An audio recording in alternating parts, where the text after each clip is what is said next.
قدرمنو ځوانانو فارغانو، تاسو په یو ښه مبارک سفر پای ته ورسوئ. اوله دوره د مکتب و 12 کاله، بیا 4 کاله د پوهنتون دوره د لیسانس ده. او تاسو ته مو توصیه دا ده چې یو خپل همتونه عالي وساتئ. هسې نه کېږي چې کله سړی فارغ شو په دوهمه ورځ د فراغت بیا سړی هدف ته ورسېږي، د سیده د خدمت مسؤلیت پیدا شي. خامخا به ستونزې راځي، مشکلات به راځي. د وخت په تېرېدلو به تاسو کولی شئ چې یو ښه موقف ته د خدمت ځای ته برابر شئ. نو د خدمت اراده به لرئ، د خدمت هوډ به لرئ، او د دغې ارادې سره سره به تحمل و صبر هم لرئ. بې صبره کېږئ به نه. هسې نه چې 5 میاشتې و 6 میاشتې و 1 کال ته دغسې بې خدمته پاتې شې، په نتیجه کې بیا دا فکر در سره پیدا شي چې یو خاصه لاړ شي افغانستان پرېږدي. نه.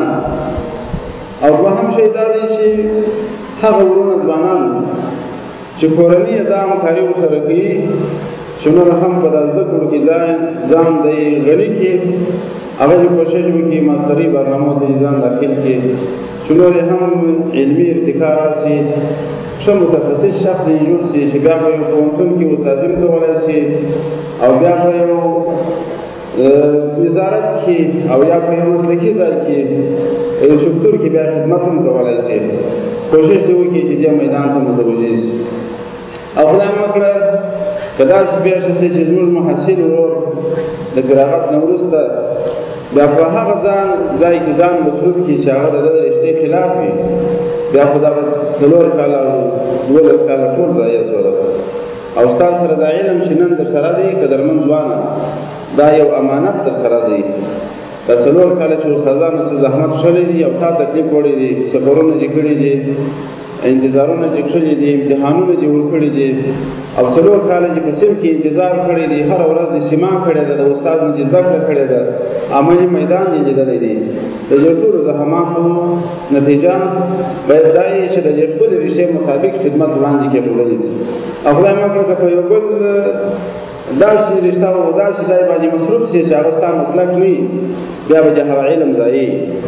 نو غوښتنه مو د ځوانانو څخه دا ده چې په خپله رشته کې ترقي وکړي، خپل د ځان لپاره د کار پیدا کېدلو کوشش وکړي. موږ په خپل د طرف نه دا تعهد لرو الحمدلله. د اسلامي امارت زعیم علي قدر امیر المؤمنین حفظه الله تعالی ورعاه، هغه ته مو ویلي دي، وزیرانو ته مو ویلي دي، ټول امارت ته مو ویلي دي چې تاسو زموږ د دې فارغو ځوانانو څخه استفاده وکړئ. دا مسلکي خلک دي، دا د کار خلک دي، په کار باندې پوهېږي. ډېرو وزارتونو زموږ سره په دې میدان کې مزل کړی دی. زموږ فارغ ځوانان مختلف وزارتونو هغه په کار کې د ځان سره نیولي دي، خدمتو کې راغلي دي. نو زموږ ارزو دا ده چې د نظام په کچه هم کوشش وشي، په خصوصي شکل تاسو هم کوشش وکړئ، ښه کارونه ځانو ته پیدا کړئ.